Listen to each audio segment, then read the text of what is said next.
समारम्भस्य ज्ञानाञ्जनशलाकय चक्षुरुन्मिलितं येन तस्मै श्रीगुरवे नमः। नमः ॐ विष्णुपादाय कृष्णापृष्ठाय भूतले श्रीमते भक्तिवेदान्त स्वामिन् इति नामिने। नमस्ते सारस्वते देवे गौरवाणी प्रचारिणे निर्विशेषाय शून्यवादी पाश्चात्य देशतारिणे। जयो श्री कृष्ण चैतन्य प्रभु नित्यानंदा श्री अद्वैत गदाधर श्रीवासादि गौर भक्त वृंदा। हरे कृष्णा कृष्ण कृष्ण हरे हरे, हरे Ram Ram Ram Hare Hare. Hare Krishna everyone. Hare Krishna Prabhuji. Hare Krishna Prabhuji. Hare Krishna Prabhuji. Hare Krishna Prabhuji.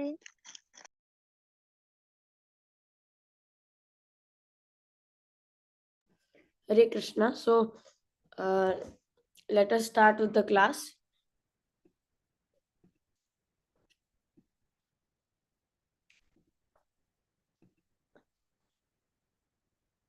I hope you can see the slide. Yes, Prabhuji.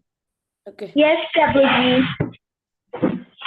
So this chapter is one of the shortest chapters, which consists of only 20 slokas, yet very important and very glorious chapter considered. And also we see that this chapter's name is Purushottam Yoga, the yoga of Supreme Person.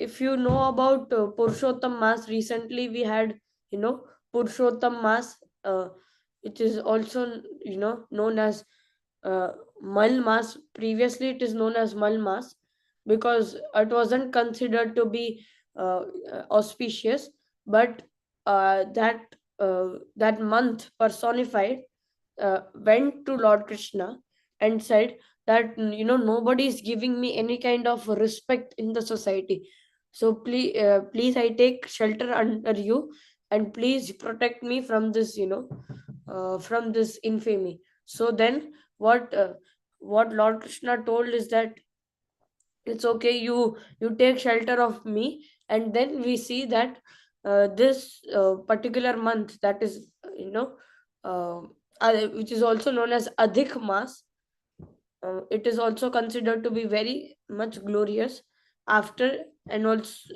after it took shelter of Lord Krishna.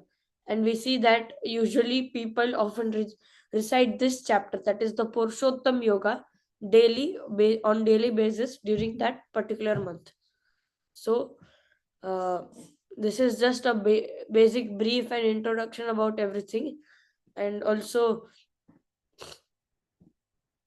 this chapter starting part might be a little difficult to understand, but as we go through we'll be able to understand things better. Okay, so let us take the blessings of Shri Radha Govinda, the deities of Shri Radha Govinda, and also let us take the blessings of Srila Prabhupada, so that we are able to understand each and everything in this chapter. Okay, so now before going to the next chapter, before going to the 15th chapter, let us have a quick brief about the 14th chapter.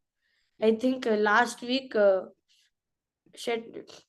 Mataji had taken the class for this. I hope you have attended the class, and she's a really nice teacher. I couldn't you know do I couldn't come for the class because I had some throat pain, and so that's why I had asked Mataji to take the class. So since I hope you might have attended the class, so let us have a basic brief through the 14th chapter, in which we discussed about the liberation and conditioning of living entity.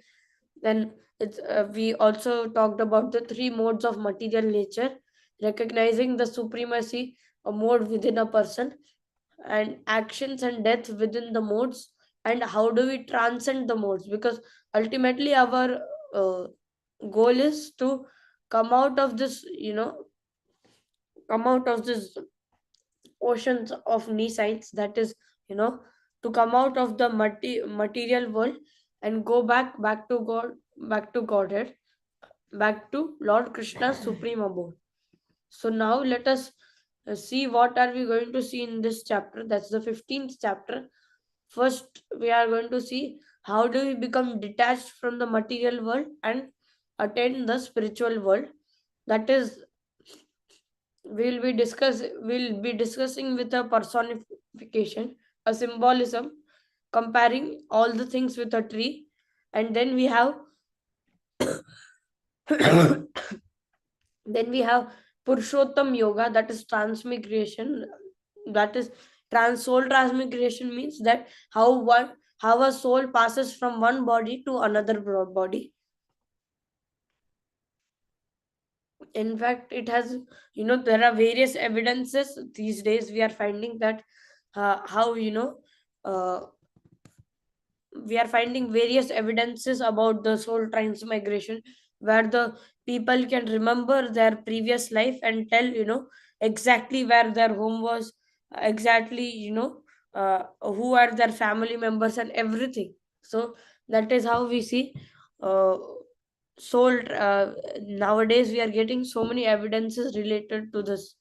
Then we see Purushottam Yoga, Krishna's position as the maintainer. Since he is the supreme personality of Godhead, he is the maintainer and the controller of everybody, and that's why he's the supreme person. Purushottam, the very word Purushottam means, Purush means person, and Uttam means supreme. So supreme person. In fact, Lord Rama is also called Purushottam, but since Lord Rama and Lord Krishna are like this same forms, uh, so therefore we see that uh, both can be called as Purushottam. And the Purushottam Yoga, the 3 shlokas of Bhagavad Gita, um, summarizing the Vedas and the Vedanta kinds of all living entities. So now let us jump into the first section of this chapter. Okay, I'll read the shloka.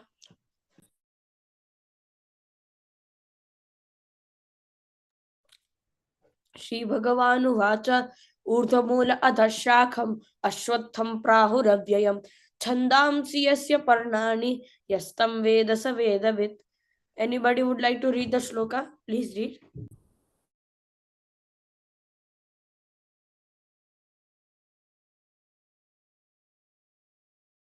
Hare Krishna. Can I read, Prabhuji? Yes. Shri Bhagavanuvacha Urdhvamulam Adakshakam Ashwatham Prahuravyayam Chandamsi Yasya Parnani Yastam Veda Savedavit. Now can you read the translation over here? Yes, Prabhuji. The Supreme Personality of Godhead said, it is said that there is an imperishable banyan tree that has its roots upwards and its branches down, whose leaves are the Vedic hymns. One who knows this tree is the knower of the Vedas. Hare Krishna, Prabhuji.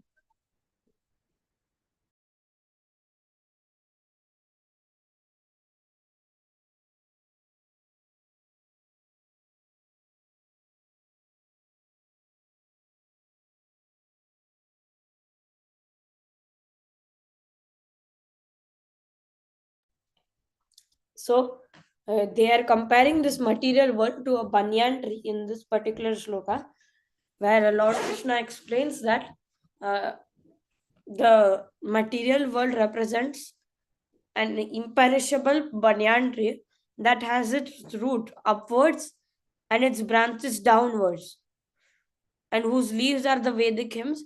One who knows this tree is the knower of Vedas. So this shloka explains that we can compare a material world to the perverted reflection of a banyan tree. Usually we see that banyan tree has very big roots, and and we see that it has branches and everything upwards, But in this, they are comparing it to a perverted reflection of a original banyan tree, where the leaves are the Vedic hymns. And meaning that, what does this sloka explain? That if what does the Vedas basically explain? They explain about the material creation and how the things work in material creation and how a person should be living an ideal life.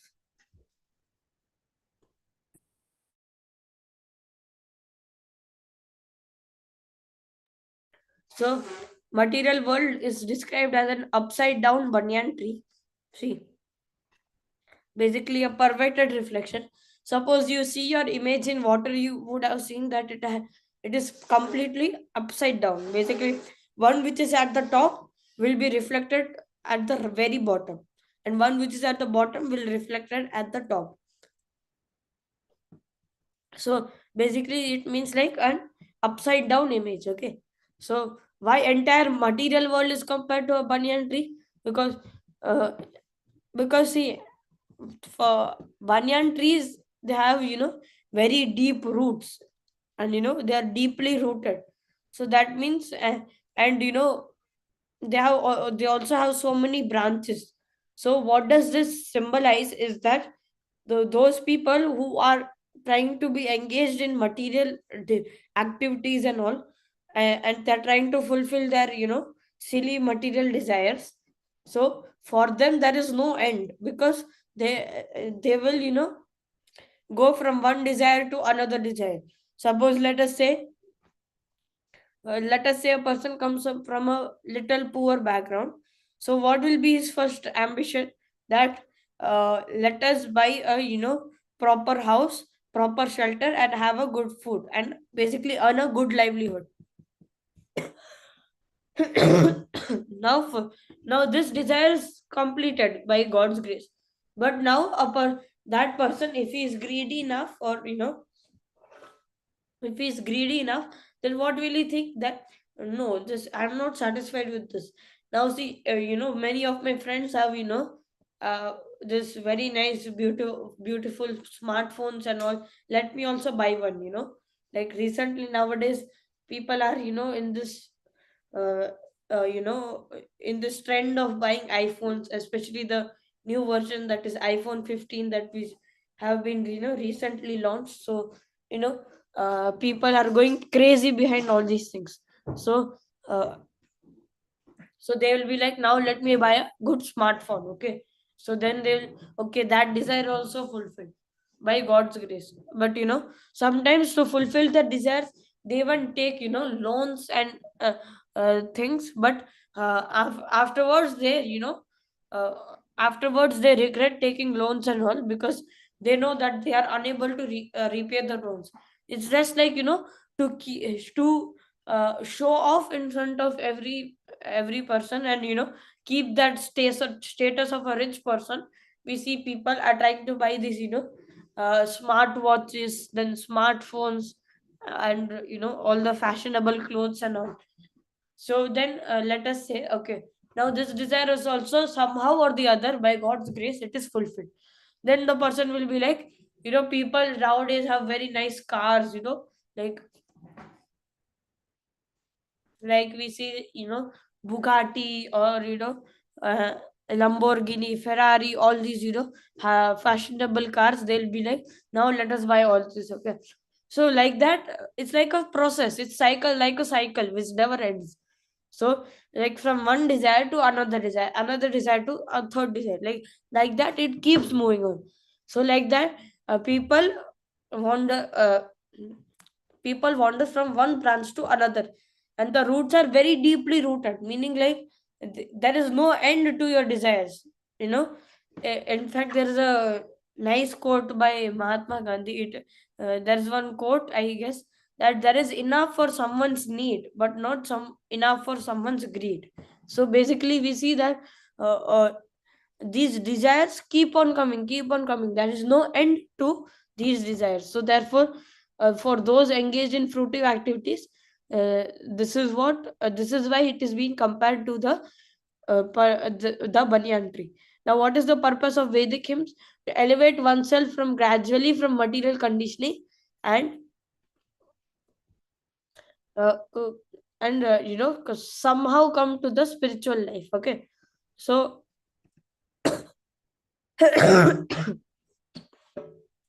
now you might say that there are various yagnas and karma kanda things given in the Vedas, but that is like slowly it's a very gradual process where they try to purify a person and slowly take them to the path of bhakti yoga. So but since we know that Bhagavad Gita, which is most recommended for Kali Yuga, recommends that we should rather directly try to attain the stage of bhakti yoga without undergoing all these things. And the process is very simple, by chanting of Hare Krishna Mahamantra. Now let us understand this tree of illusion. Because see, once you understand, suppose let us say you are stuck inside a room, okay, and apparently from outside you are not able to find any doors or any ways to escape. Okay, someone has locked you up. So what will you first do? You will first try to look throughout through you will start looking throughout the room, and see if there is any kind of opening or any kind of thing that can help you escape out of the room. Okay, so once you have completely, seen the room, you might somehow or somewhere find some solution to come out. Okay. And once you find that solution, you start working on it. And once you start working on it, you will be successfully able to escape from this. So same happens in this material world. Okay. So why understanding this tree of illusion? So this tree of illusion basically represents the material world, and we have to look around, understand the nature of this material world in order to understand that why we should, first of all, why we need to escape. If in this material world, people think that we are very happy in this material world. They are trying to settle, they are trying to make a permanent settlement in a temporary place. Okay, let us get permanently uh, uh, let us get permanently settled over this, this foreign country or something. Nowadays even they try to get permanent residencies of various high lifestyle countries and all. So we see that uh, uh, people are trying to do a permanent settlement, but it is not possible. So we should understand this tree of illusion in order to understand why we should come out of this tree of illusion, how we should come out of this tree of illusion, and how do we work upon it so that we can come out. Okay, so we can understand this tree of illusion and can get out of this by sword of detachment.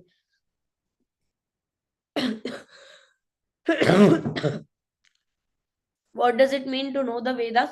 It means to understand the material world and to understand how do we come out of this material world. Okay. Now the branches of the tree are okay. Anybody would like to read this? Prabhuji and me. The Prabhuji, can branches I of read? this tree extend downward and upward, nourished by the three modes of material nature. The twigs are objects of the senses. This tree is also has roots going down, and these are bound to the fruitive actions of human society. Hare Krishna Prabhuji. So see, I have explained you most of the basics in the first part itself. So again, here also it says that uh, the just like, see, we need to water the trees, right? Similarly, the trees, the banyan tree, which represents the material nature, is being continuously nourished by the three modes of material nature. That is satogun, rajogun, tamogun. That is mode of goodness, passion, and ignorance. The three modes which we have discussed in the previous chapter, the 14th chapter. So, these tree also has roots going down, and these are bound to the fruitive actions of the human society. Okay, so by these fruitive actions, we see the tree is a tree is attached with the very deeply rooted with the and very deeply attached with the soil. That is the material nature. Okay.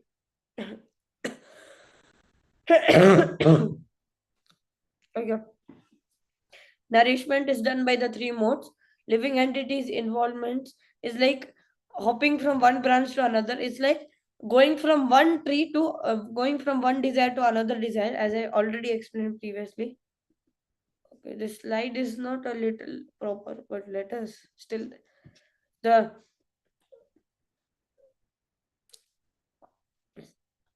then the roots are the real roots, that are the Brahma Loka. So basically, see, the roots represents the topmost part because it's the perverted reflection. So if you see in reflection, the I said, as I said, the lowest part will be represented as the topmost. So we see the topmost planet in this material world is the Brahma Loka, the planet of Lord Brahma. Okay. And then we see downwards, we see these secondary roots where the heavenly planets exist. Then we have the then we have the earthly planets, and after that the hellish planets. These are the the most lower parts are the represent the lower hellish planets. Okay. Leaves represent the Vedic hymns, twigs represents the sense objects. Okay, so see, now let us try to understand this. Okay, now see, why are the living entities hopping from one branch to another?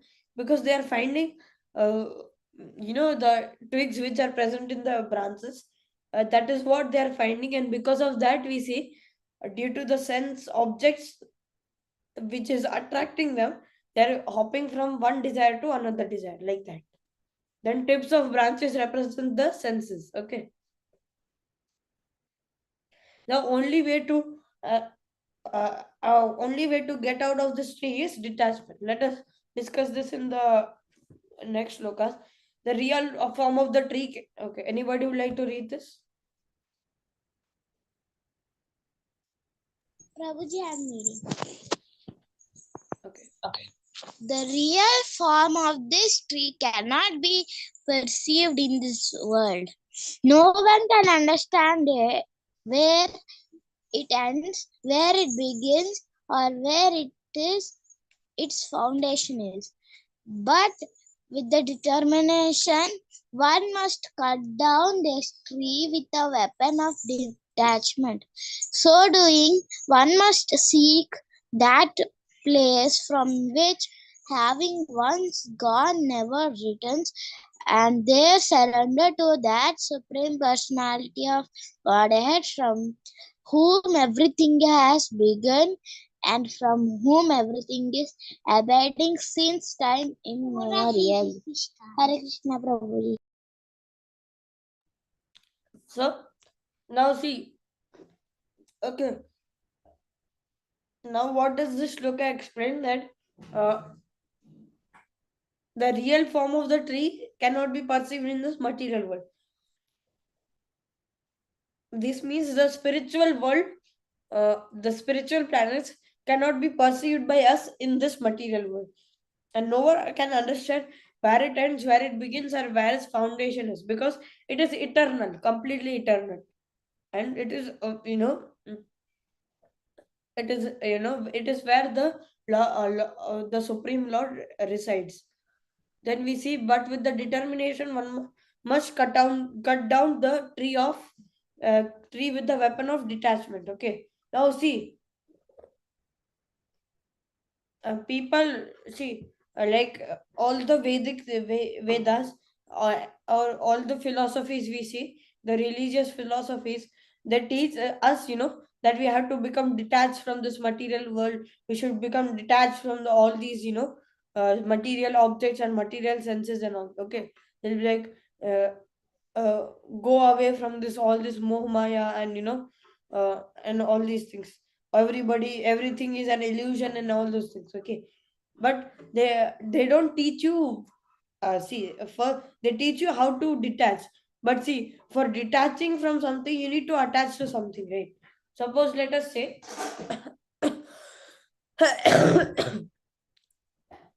you are trying to stop uh, you are trying, let us say you are addicted to a particular mobile game. Okay, so now uh, or let us take another example. Let us say you are uh, you are addicted to eating chocolates. Okay, let us take this example, it will be better rather. So let us so if you are you know that the chocolate that you are eating is not good for your health. Okay, but still you are eating the chocolate, and you want to come out of this this craving and type of addiction that you have to that particular chocolate. Okay, so uh, now when you are trying to trying to detach yourself from the desire of eating that chocolate, that doesn't mean that, see, suppose you are trying to detach from eating chocolates. Now that doesn't mean, now what will you eat? You have to even think that what will you replace so that you never get the craving. Let us say you start eating some natural fruits that have so many sweets, that are sweet. Let us say dates. Dates, they are very sweet in taste. Okay, so you are telling that instead of a chocolate, now onwards I will eat dates. Okay.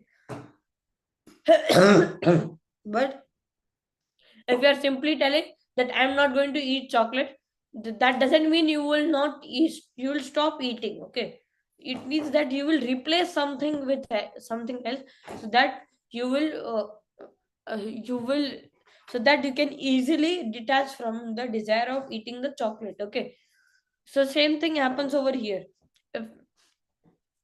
If you are detaching something, you need to attach to something else. uh, Suppose let us now take the example of that mobile game addiction. As I was talking, you are very attached to a particular game, and every time you are playing that game. Okay, I uh, every time you are playing that particular game and you are very attached to it. But now see, now you say that suddenly you say, I don't want to play the game. Okay, so what will you do? You have so much time. You will think that how do I spend my time? So you need to have something else to spend in that time. Let us say studying, or you can say reading Bhagavad Gita, chanting Hare Krishna Maha Mantra, listening to bhajans, uh, or you can say you can even take any other spiritual activities, or you can even go for some like drawing or any type of hobby that you have. But you need to have something, uh, something in replacement with that, then only you can spend your time properly. Okay, so you must cut down this with the weapon of detachment. So now see, after you detach, you have to attach to something else. So you must seek that place. From once gone, you never return. That is, means it's indirectly referring to the spiritual world. Okay, and thereby surrender unto the supreme personality of Godhead, from whom everything has begun and from everything is abiding since time immemorial.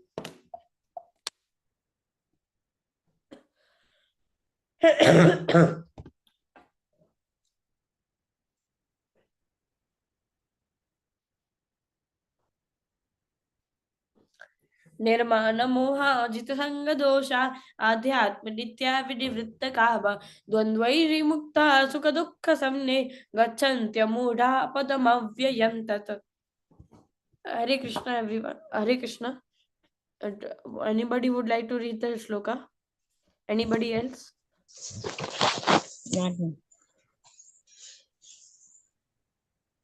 If nobody is there, then Ananya Mataji, you can read. Hare Krishna. అరే అమ్మ ఇది అవ్వట్లేదు చూడు. Please keep your mics muted. Okay. Hare Krishna, Krishna Mataji would like to read? Prabhuji, can I? Yes. निर्माणमोहाचितसङ्गदोष आध्यात्मनित्या विनिवृत्तकामा द्वन्द्वे विमुक्ता सुखदुःखसञ्जय गच्छन्ति अमुदाः पद्मा पदम् अव्यं तत्. Padam Avyayam Tat. Okay. Now please read the translation also. Those who are free from false prestige, illusion, and false association, who understand the eternal, who are done with material lust, who are freed from the dualities of happiness and distress, and who unbelieved know how to surrender and onto the Supreme Person, attain to that eternal kingdom. Okay. Now let us try to understand that now there in the Lord Krishna is talking about, all the devotees. Usually devotees automatically have these qualities. They are free from false strategies, false association. Those who understand the eternal and who are done with material lust. Okay. See, usually people now see what's the reason that people take towards spirituality in the old age, because see, they have tried so many things in their life. Okay, they think that let me do in their youth they have tried so many things, like they have tried they have tried so many things. They tried to fulfill their desires, but they at some point of time they understand that there is no use of fulfilling all these desires, and uh, it's rather people we go back to spirituality.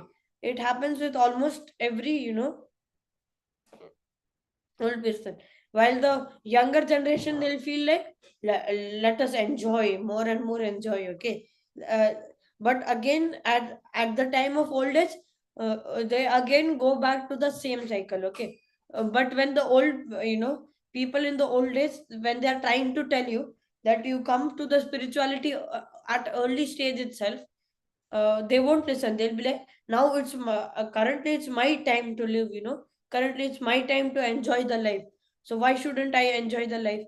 But uh, but at the end, they will also go back to the same cycle that oh, I wish I could have come to spirituality at a younger age and all.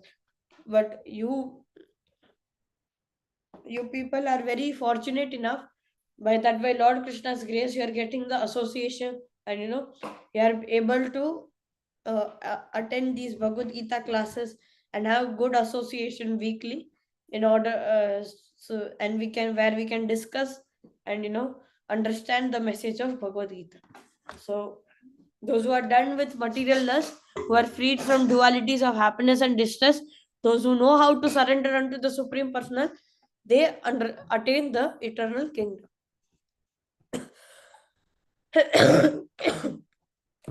So these are the various qualities. Now let us understand the next section. Okay. Natad bhasayate suryo na shashanko na pavaka yadgatva na nivartante tad dham paramam mama.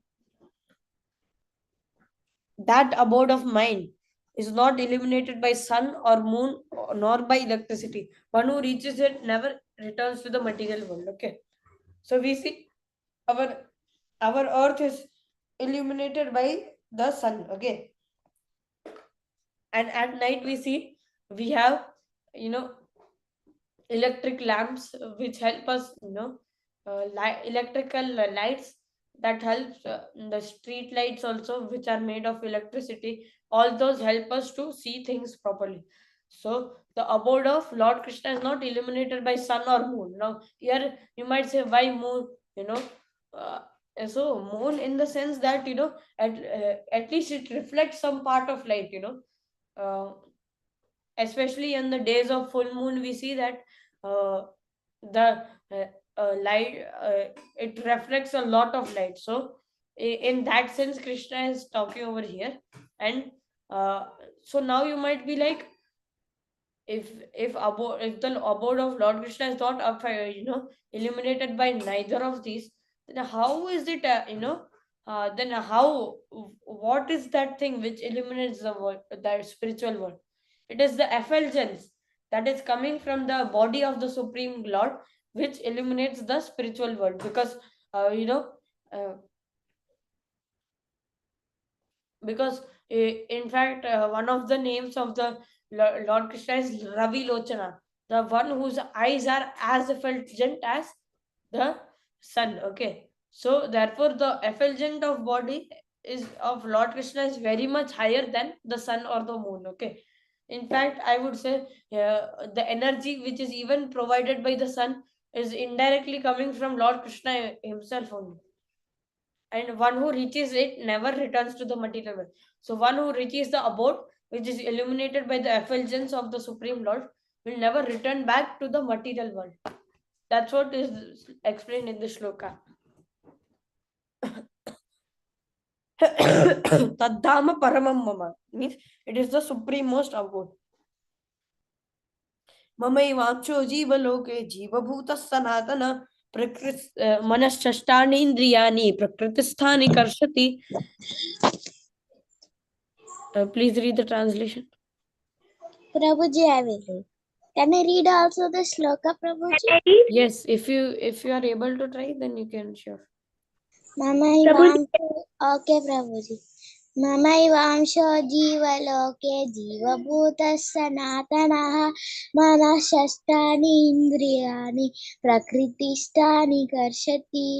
The living entities in this conditioned world are my eternal fragmental parts. Due to conditioned life, they are struggling very hard with 6 senses, which include the mind. Okay. Hare Krishna Prabhu. I think someone was speaking in between, so in case you wanted to read, I'll give you chance next time. Okay. Please, ask for the next opportunity.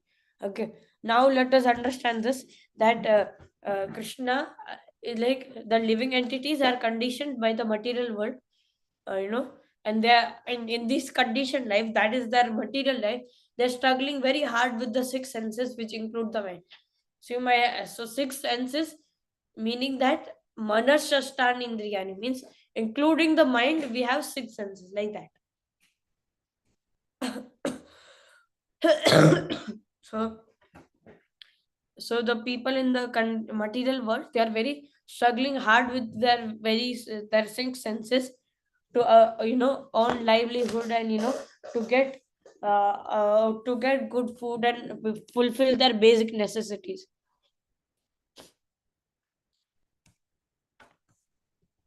Okay.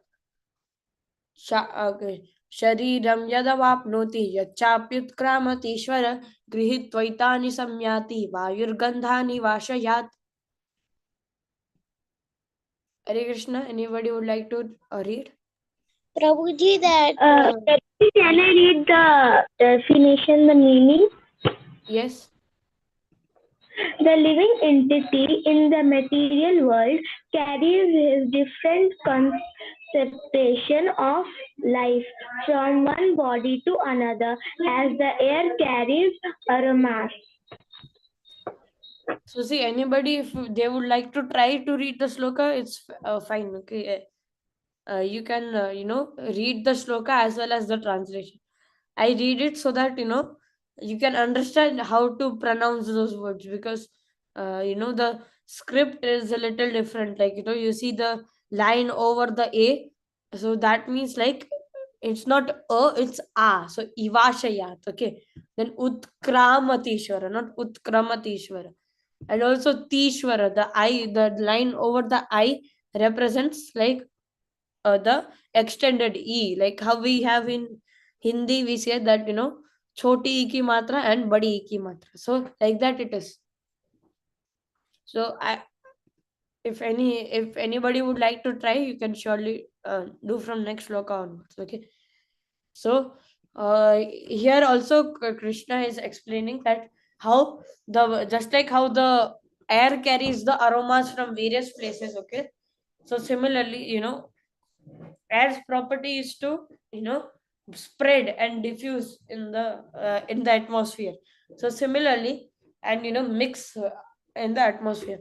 So similarly, the living entities, they carry their different conceptions from each of their from from each life they get, and they carry that conceptions of life in the next birth as well.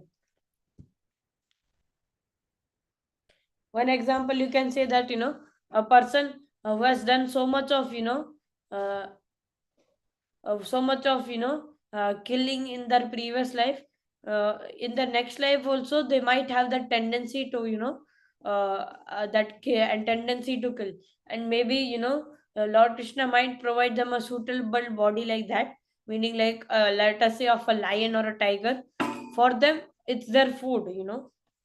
Now see, when tiger or lion kills some animal, they don't incur sin, because they are like, it's they are like forced, they are completely in ignorance, so they are like completely forced. So Krishna does not give them any sin. But we see, if we start killing animals or something, because see, it's not like that we can live with, it's not like that we cannot live without killing animals. So we have options of vegetarian also. But we see that still people try to kill animals, and for them though, it's there in their it's there in their body. Their body is only made up like that, that they are meant to be carnivorous, meaning they are meant to be meat. They are meant to be eating meat. You cannot, their body cannot digest, plants like how we can digest. So similar, that's how the body system of their works. So therefore they do not incur sin. But if we try to do such things, we may surely incur sin. Okay.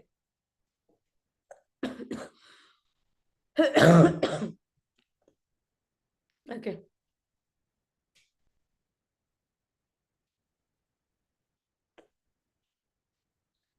The living entity thus taking another cross body, a certain type of ear, tongue, nose, sense of touch, with a group together about the mind. He thus enjoys a particular set of sense objects. Okay, so using his senses, he enjoys the fulfilling, various material desires. Utkramantam sthitam vapi bhunjanam va gunavitam vimudhananupashyanti pashyanti jnana chakshusha. Anybody would like to read the translation? Can I If you read, want to Prabhuji? read the sloka, you may read. Yes. Mataji, continue. Yes, Prabhuji. The foolish cannot understand how a living entity can quit his body, nor they can understand what sort of body he enjoys under the spell of the modes of nature. But one whose eyes are trained in knowledge and can see all of this. Yes. Utkra, It's fine. Utkramanta. Uh, if you want to try, you can do. But if you are unable to read, it's not a problem. Okay, Prabhuji, Hare Krishna. Okay. So you can, slowly, all of you can try that. The way I'm reading the shlokas, you also try to understand that what does each letter and each thing that signifies. So we see okay, I'll read the sloka again, but now from now onwards I'll read it slowly so that you can understand the thing. Utkramantam sthitam vapi bhunjanam gunanvitam vimudhana nupashyanti pashyanti jnana chakshusha. Okay, so now, again, let us understand this sloka, that the foolish cannot understand how a living entity quits his body, and what sort of body he enjoys under the spell of material nature. First of all, the person who is foolish, they think they are completely under their control. They don't understand that they're rather being controlled by the modes of material nature. Okay, but one whose eyes is trained. I think in the 13th chapter also, we had seen various shlokas, which are related to this. We were saying that, the one who has the, one who can see with the eyes of knowledge, they can see, they actually see, meaning like they actually understand the things which they see. Okay, so the one whose eyes are trained with knowledge, they can see all this, that the living entity is quitting his body, and then uh, uh, not in the literal sense, but like saying that they can understand the things, that now the soul will be leaving the body, and it will be going towards hell or heaven based on the karmas, and it will either enjoy in hell or suffer in hell, enjoy in heaven, I mean enjoy in the upper planetary system, the heavenly planets, or rather suffer in the hellish planets, and then it will come back and attain one more material body according to his karma, and also live accordingly. Okay.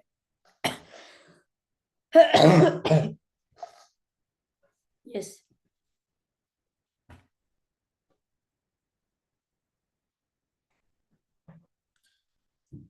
Okay. The endeavoring transcendentalist who are situated in self-realization can see all this clearly, but those who are not situated in self-realization cannot see what is taking through, though they may try to.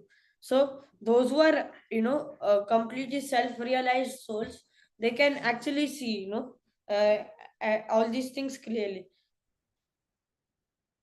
by the mercy of God, and by the virtue of their knowledge, they can see all these things.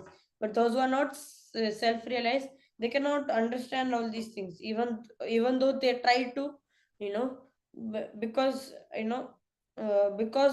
even though they try to, they cannot see all these things, because they haven't been trained in proper knowledge. They haven't been trained in proper knowledge of Bhagavad Gita, so therefore, so that is how the things works. Okay, so what is the cure of ignorance? It is knowledge. Okay, those who are trained in clearly, they can understand and see all these things. Okay, the splendor of the sun which dissipates darkness of the whole world comes from me, and the splendor of the moon and the splendor of fire also comes from me. So as I told you before itself, that how the effulgence of coming from Krishna's body eliminates the entire spiritual world.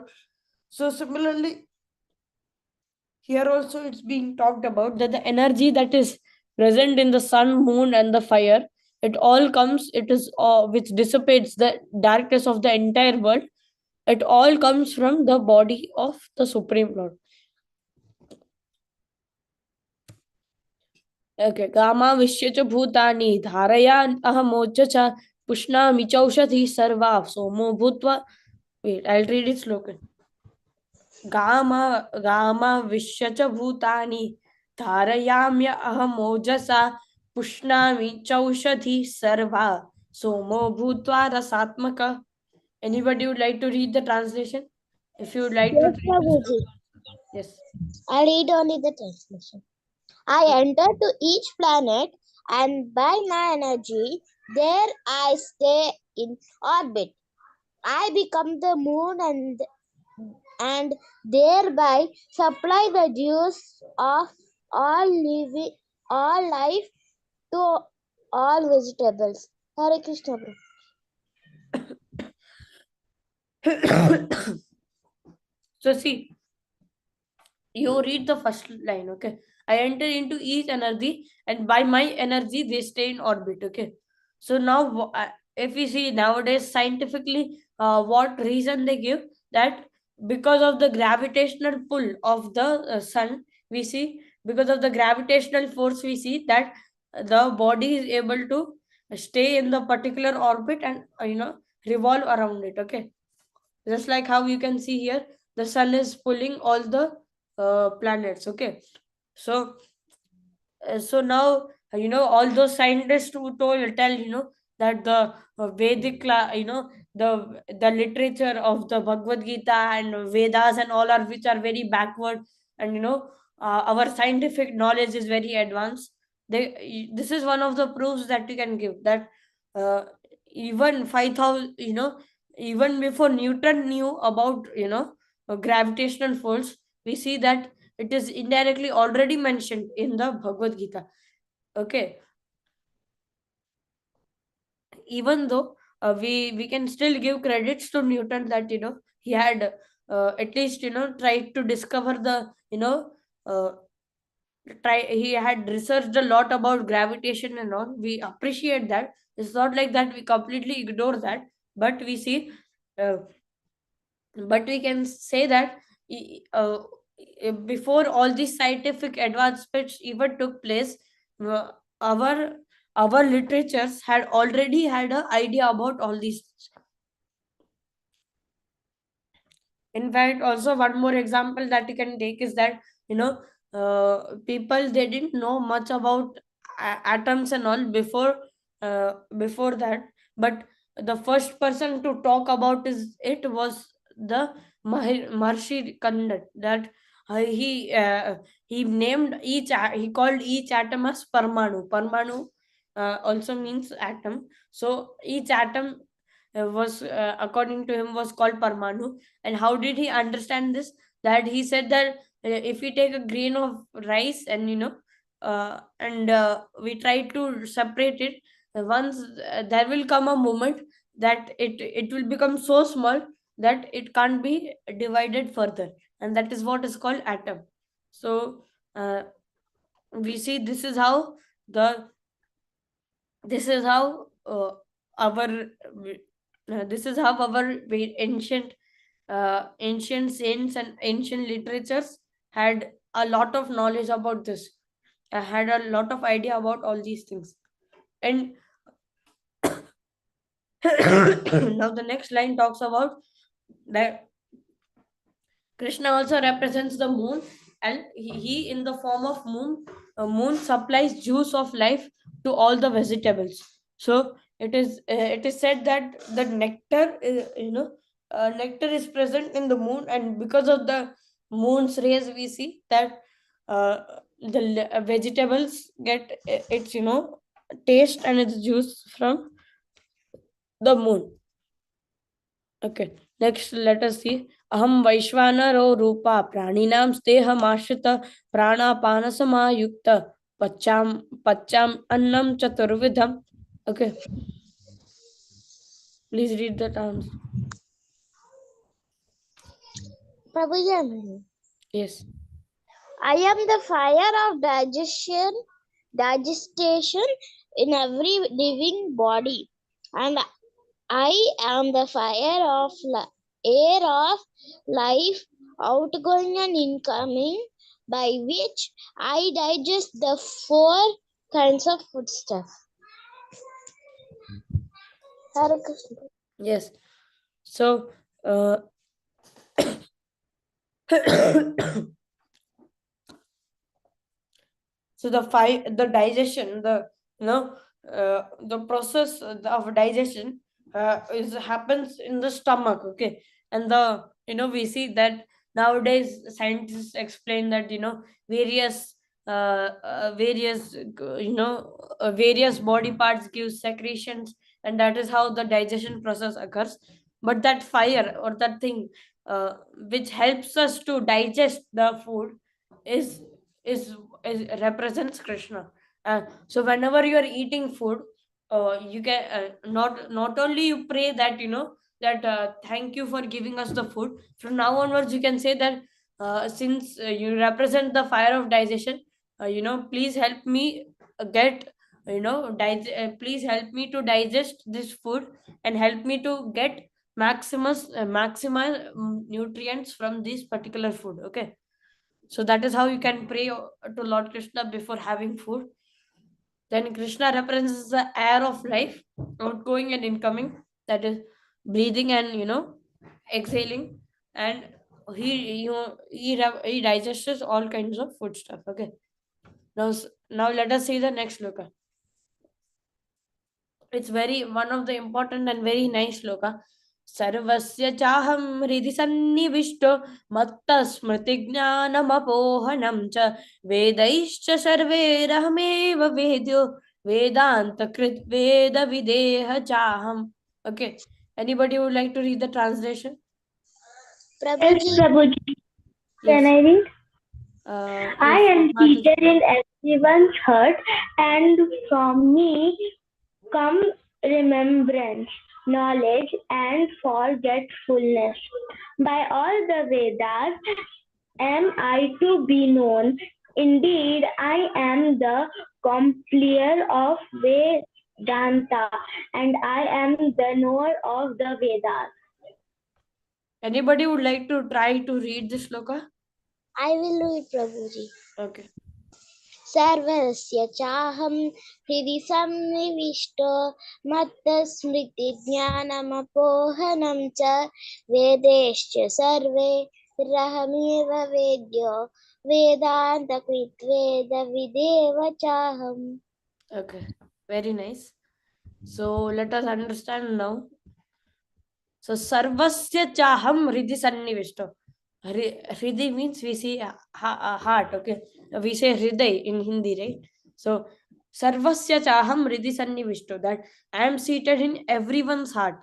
Matta smriti jnanam apohanam cha. So from me comes remembrance, knowledge, and forgetfulness. Vedaischa sarver ahameva vedyo, that from the Vedas only I am to be known, and Vedanta krit Veda videha chaham. I am only the, you know, uh, I am only the knower and the compiler of all Vedas, Vedanta. Okay, so okay, now let us try to understand this sloka one by one. So Krishna is seated in everybody's hearts as Paramatma.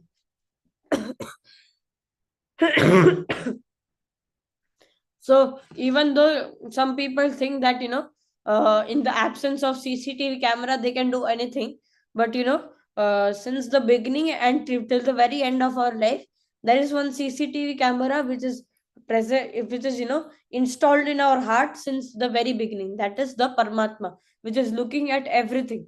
So in case you are even trying to do anything, in case you are even trying to try to do any wrongdoings, so please remember that even though you might not be under any kind of watch uh, by CCTV or anything, but you are surely under the watch of the eyes of the Supreme Lord, and uh, he will also give, the material nature will also give you the results of that fruitive action, that wrongdoing, in the very, in a very very nice way. So so therefore that is how we see, uh, very nicely you will get punished for your wrongdoings. Now let us understand the next thing. From me comes remembrance, knowledge, and forgetfulness.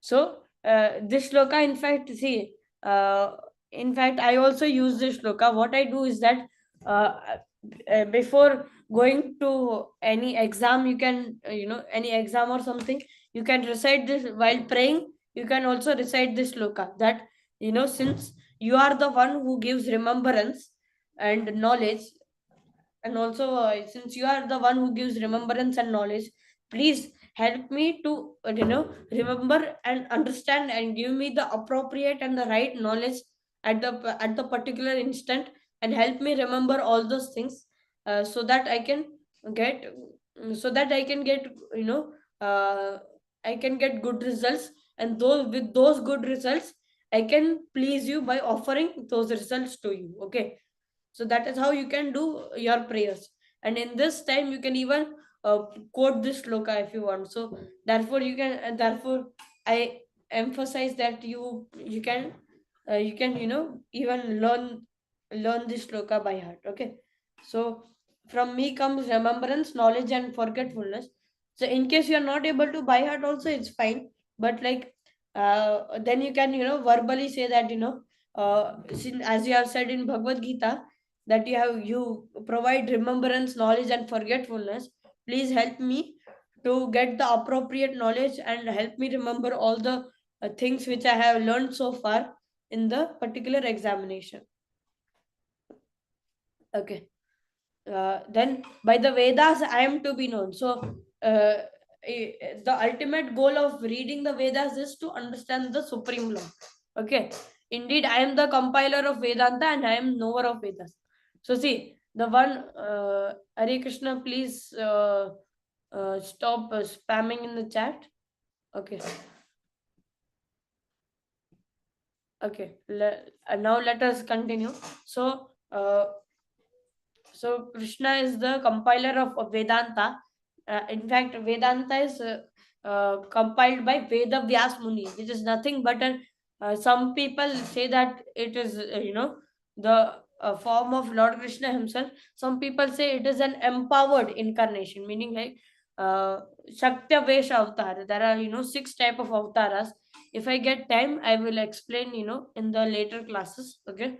So Krishna is the compiler of Vedanta and he is the knower of the Vedas. Okay. So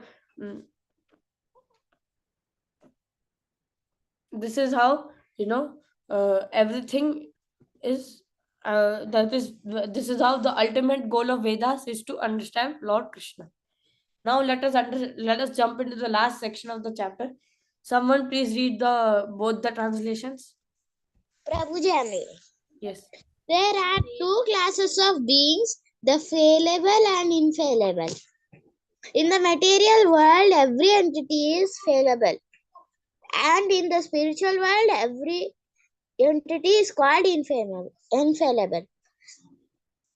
Besides these two, there is greatest living personality, the Lord himself, who has entered into these worlds and is maintaining them. Hare Krishna Prabhuji.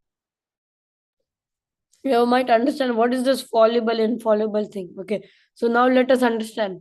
Okay. So fallible. Now in this sense, fallible means the one who can easily fall. Now, not that someone pushes you and then you fall. Not that type of fall. Here we are talking that you fall. Suppose we are taking in a subtle sense. Like suppose let us say you are since a long time you get very good marks. Like every exam you get very good marks, and then suddenly one of the exams suddenly one of the exams you get like you get pretty low marks, and your teacher is disappointed. So then what you say? Then what will your teacher say? The teacher will say that why have you fall down so much in your marks, and also in that type of sense, like where so similarly a person who has who are in the material world, they can fall down in the material desires very easily. Okay. So and those who are in the spiritual world, they are infallible, means they don't fall down from their spiritual uh, uh, elevation to the material. You can even understand in that sense that see right now you are in the planet of earth. You can either even go up you can even elevate to heaven, meaning like after the death, or you can even go down to the lower hellish planets. So it's not like that from heaven you will come heavenly planets you will permanently enjoy that, and you will keep on moving forward. You will still come back to the earthly planets. So every living entity is fallible, meaning like they can fall down from the higher planets towards the lower planets. Okay.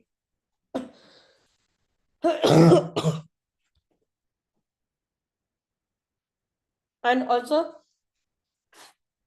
this is the second type of being is the those who are in spiritual world. We have seen the shloka, tadhama paramam brahma, that when one comes, he never comes back, okay, to the material world. So they don't fall down to the material world again once they go to spiritual world. So that is how in fact one of the names of Lord Krishna is Achyuta, one whose position never goes down. Okay. So this you can understand. Even though he became the charioteer for for Arjuna in the Mahabharata war, that doesn't mean his position as the supreme personality of Godhead has fallen down. Okay, so that is why he is known as Achyuta. And now let us understand the next sloka. Besides these two, there is the greatest living personality, the Lord Himself, who has entered into these worlds and is maintaining them. Okay, so first they are talking about the living entities. One is fallible, infallible. Fallible are all the living entities present in the material world who can fall down to to the lower planets, while the infallible ones are those who live are the spiritual beings who live in the spiritual world, and they once they go to the spiritual world they never come back to the material world. But besides these two, we see there is the greatest living personality, that is the supreme Lord Himself, who has entered this world and is maintaining them. Okay, that is the Purushottam, means he is greatest of all. He is Purusho mein Uttam. Purushottam we see, uh, if you have learned Samas in Hindi, when we do Samas Vichhed of Purushottam, we say Purusho mein Uttam, meaning that the one who is, one who is the supreme among all the living entities. Okay. Now let us understand. I think next sloka will be the last sloka. Yomam evam asammudho janati purushottamam sasarvavid bhajati mam sarvabhavena bharata. That whoever knows me as the personality, supreme personality of Godhead without doubting is understood to be the knower of everything and therefore engage himself in the devotional service. So this is also the conclusion where Krishna says that once you get to know that Krishna is Purushottam, which is the theme of this chapter, is the supreme person, without doubting, the person will surrender to the God and attain the spiritual abode. Now, someone please read this sloka. Hare Krishna. Please read this sloka.